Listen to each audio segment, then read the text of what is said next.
خداوند متعال انسان ته درې زندګۍ ورکړي چې یوه د دې دنیا زندګي ده چې دا فاني دنیا ده او د دې لپاره خداوند متعال فرمایي كل نفس ذائقة الموت هر نفس دا څکونکی د مرګ دی یو د خداوند متعال ذات دی چې هغه به همیشه حیات دی نور دا ټول مسلمانان حیوانات حتی فرشتې او څلور مقررې فرشتې دا ټول ومري بیا به خداوند متعال ځمکې او اسمانو ته داسې جټکه ورکړي چې آیا څوک شته بیا به ټول خاموشه سي ځکه چې ټولو ته به مرګ راغلی وي یو به د خداوند متعال ذات حیات وي او یوه زندګي چې ده هغه د قبر زندګي ده چې په عربي کې برزخ ورته وایي لکه څنګه چې خداوند متعال فرمایي ومن ورائهم برزخ الى یوم یبعثون شاته له دوی څخه برزخ دی تر ورځې تر قیامته پورې او یوه زندګي ده د قیامت چې یوم القیامه ورته وایي خداوند متعال په قرآن کې فرمایي منها خلقناکم ای انسانانو ما تاسو د دې ځمکې څخه پیدا کړي یاست وفيها نعيدكم او بیرته مو دغه ځمکې ته واپس کوو پس د مرګ ومنها نخرجكم تارة اخرى او بیرته مو د دغه ځمکې څخه راپورته کوو په ورځې د قیامت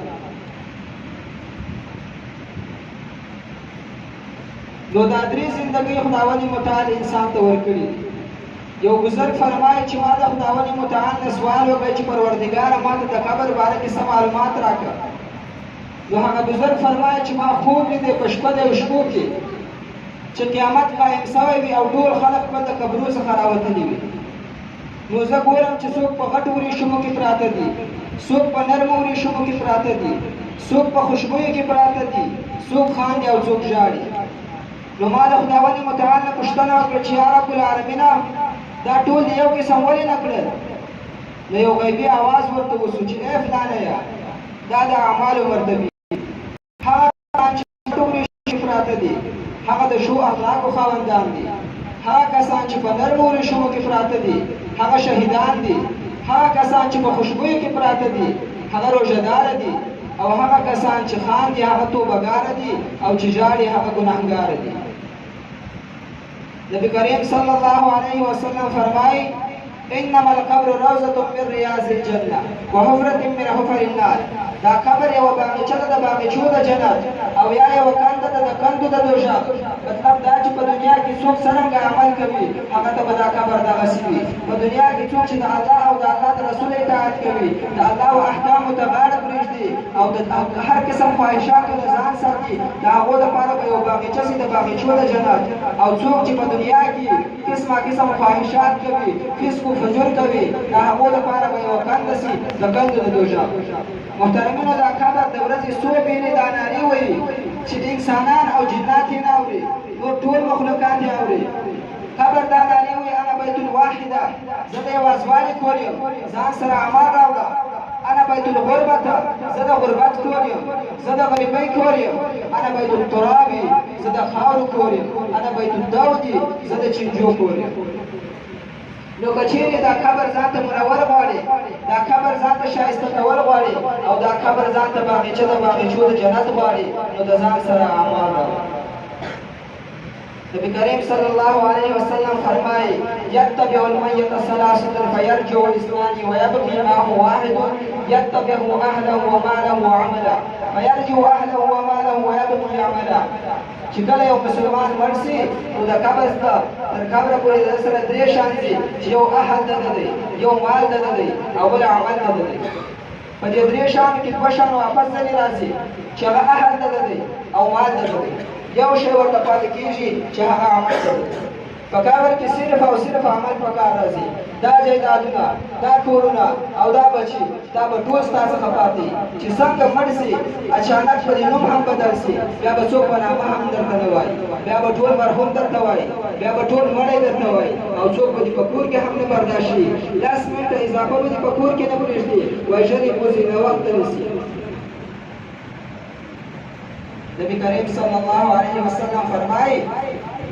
دا مړی چې په قبر کې پرېښوی سي نو د څلور طرفه عذاب ورباندې راځي او که چیرې دی مؤمن وي نو د هغه د پاره به د جنت 10 ډېوې روښانه وي او که چیرې دی کافر وي نو د هغه د پاره به د جهنم 10 ډېوې روښانه وي بیا دی به د هغه عذاب نه په نجات وي که چیرې د لمونځونه کړي وي په دنیا کې که چیرې د زکات ورکړی وي که چیرې د روژې نیولې وي او که چیرې د خیر و خیرات صدقې کړې وي نو چې د سر د خوا عذاب ورباندې راځي هغه لمونځ به یې مخې ته ودرېږي او چې د راسته طرف نه عذاب ورباندې راځي هغه روژه به یې مخې ته ودرېږي چې د چپه طرف نه عذاب ورباندې راځي هغه زکات به یې مخې ته ودرېږي چې د پښو طرف نه عذاب ورباندې راځي هغه خیر و خیرات او هغه صدقې به یې مخې ته ودرېږي په قبر کې هېڅ مال او هېڅ دولت ستا په کار نه راځي صرف او صرف ستا عمل په کار راځي د حضرت ابو هريره رضی الله تعالی عنه څخه نقل دی چې کله یو مؤمن مسلمان په قبر کې کښېښول شي نو دته دوې مقررې فرشتې راسي چې یو نوم نکیر دی او د بل نوم منکر دی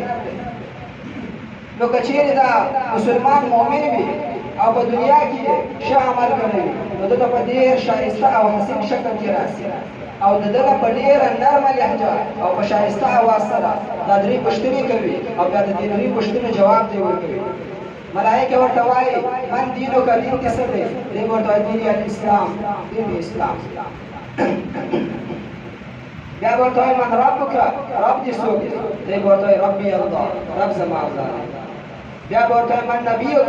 نبي دې څوک دی دی ورته وایي نبي محمد مصطفی صلی الله علیه وسلم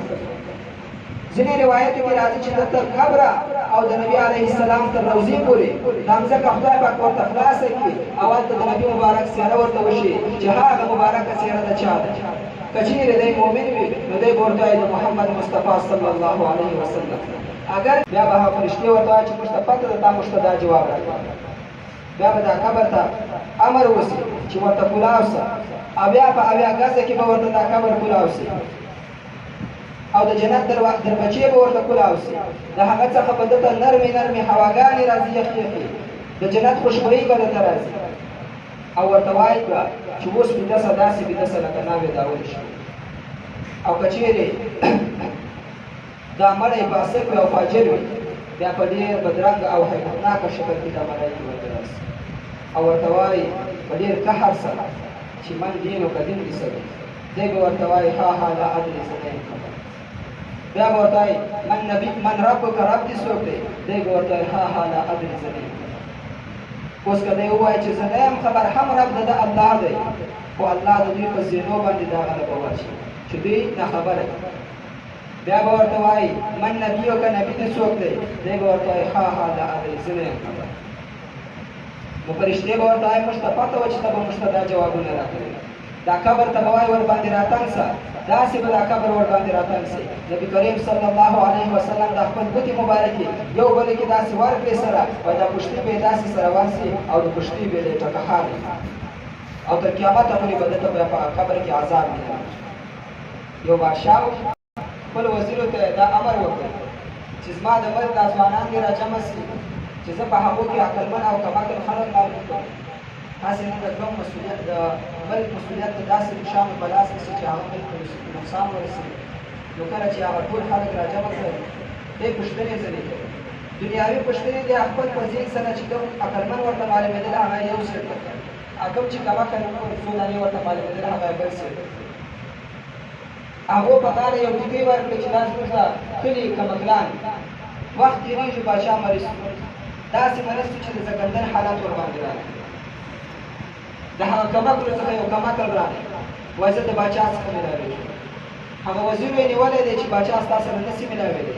هغه حالت ډېر خراب دی هغه باندې د زګندن حالات راغلی هغه وایي چې تر څو پورې نه یم ورسره مېلاو شوی زه د دې ځایه نه ځم اګر که تی ما مړ هم نو هغه وزیر یې ورغله باچا ته وایي د هغه کمکلو څخه یو کمکل راغلی وایي تر څو چې د باچا سره نه یم مېلاو شوی زه د دې ځایه نه ځم باچا ورته وایي ته راوغواړه چې د سهار ما په زړه کې دی چې کله هغه کمکل راغی خپل د غاړې ټیکې وباسي د باچا په غاړه نو باچا ورته غوسه شو هغه وزیر یې دی ټینګ ونیوی چې کمکله دا څه کوي دی ورته وایي کمکل زه نه یم تر تا بل غټ کمکل ما نه دی لیدلی کله چې ته د دنیایي سفر باندې تلې نو ستا سره پوځونه وه لښکرې وې قسمه قسم تیارانې دې کړې وې نن چې ته د آخرت په سفر باندې روان یې تا د آخرت لپاره څه تیارې کړې چې دا خبره یې بادشاه ته وکړل بادشاه په ژړا سو او ورته وایي صد افسوس بلکل تر ما بل کمکل نشته زه چې د دنیایي سفر دپاره ما به قسمه قسم تیاریانې کړې وې، ما سره به لښکرونه وه. نن چې زه د آخرت دپاره ځم ما سره هېڅ تیاریانې نشته، ما د آخرت دپاره هېڅ تیاری نه دي کړې. بلکل د دې ټکۍ حقدار زه یم. زه تر ټولو کمه کوي. محترمینو د مرګ هېڅ پته نه لګېږي، هسې نه مرګ در باندې راسي او د آخرت دپاره تا هېڅ تیاری نه کوي. کله چې د قیامت ورځ سي شمېرې به وویل ټول به خپل د قبرونو نه رابهر سي. خو دلته نیک عمله خلک او بد عمله خلک، نیک عملو خلکو ته به یو سړی ولاړ وي په ډېر ښایسته صورت کې، او بد عملو خلکو ته به یو سړی ولاړ وي په ډېر بد صورت کې. دی به هغه ښایسته سړي ته به ووایي چې ای د خدای بنده څوک یې ته؟ هغه به وایي زه ستا هغه نیک عمل یم چې تا په دنیا کې کوم. په دنیا کې زه پر تا باندې بوج وم، په دنیا کې زه ستا لپاره مشکلات وم، زه ستا باندې پابنده وم، نن ته پر ما باندې بوج شه. خدای پاک به د میزان تله درولې وي، ټول به خپل د قبرونه نه ولاړېږي او د هغه میزان تلې ته به ځان رسي. ځینې روایتو کې راځي دا د میزان تله به په مکه مکرمه کې وي، ځینو کې راځي دا د میزان تله به په بیت المقدس کې وي، او ځینې کې راځي چې دې میزان تلې دپاره به خدای پاک یو ملایده دنیا جوړه کړي او ټول به خپل د قبرونو نه ورځي، هلته به حساب او کتاب وکړي. نو دا سړی نیک عمله سړی به په شا کې او د میزان تلې ته بېګوځي، او بد عمله سړی هغه ته په بد شکل کې ولاړ وي چې کله دی یې وویني دی به ډېر خوفزده سي او ډېر به وبېرېږي. وایي څوک یې ته؟ هغه به ورته وایي زه ستا هغه بد عمل یم چې زه ستا په دنیا کې کوم. په دنیا کې ته پر ما باندې بوج وې، ای ظالمه قسمه قسم کارونه ګناهونه دې په ما باندې کړله، ته په ما باندې بوج وې، اوس به زه پر تا باندې بوج یم. بیا به هغه بد عمل به د ده په شا باندې کښېني او دی به د میزان تلې ته هغه بد عمل رسي. هلته به حساب او کتاب شروع شي. بیا هغه د ګناهونه چې درته خدای پاک ووایي نو دی به د ډېرې خوف او د ډېرې بیرې به وایي چې یا الله دا ګناهونه ما نه دي کړي. خدای پاک به وایي ته صبر وکړه، دا د پاکستان حکومت نه دی، دا د هندوستان حکومت نه دی، دا د امریکا حکومت نه دی، دا د مالک یوم الدین حکومت دی. دلته به د هر عمل جزا او د هر بد عمل سزا میلاوېږي. خدای پاک به مځکې ته امر وکړي یومئذ تحدث اخبارها، شاهدي به ووایه، هغه مځکه به پر ده باندې شاهد ووایي چې پروردګاره په دغه ځای کې دې سړي په ما باندې دا ګناه کړې وه. بیا به خدای پاک وایي صبر وکړه، اليوم نختم على افواههم وتكلمنا ايديهم وتشهد ارجلهم بما كانوا يكسبون. هغه اندامونه به پر ده باندې شاهدي ووایي، په خپلو به خدای پاک مهر ولګوي، په څه ویلی هم نشي. هغه اندامونه به خدای پاک ته وایي چې پروردګاره دې ظالم انسان په دنیا کې په ما باندې قسمه قسم ګناهونه کړي. خدای پاک به ورته وایي صبر وکړه. کراما کاتبین ته به امر وکړي، هغه ملایک چې ده پر وجو باندې ناست دي هغه ملایکې به ورته ووایي چې پروردګاره موږ خپل په سترګو باندې لیدلي دي چې دا ګناه کړې ده. بیا به خدای پاک ورته وایي ته صبر وکړه. اذا الصحف نشرت، هغه کتاب کوم کتاب کې چې هغه ملایکو دا عملنامه لیکلې هغه عملنامه به پر ده باندې دا شاهد ووایي چې دا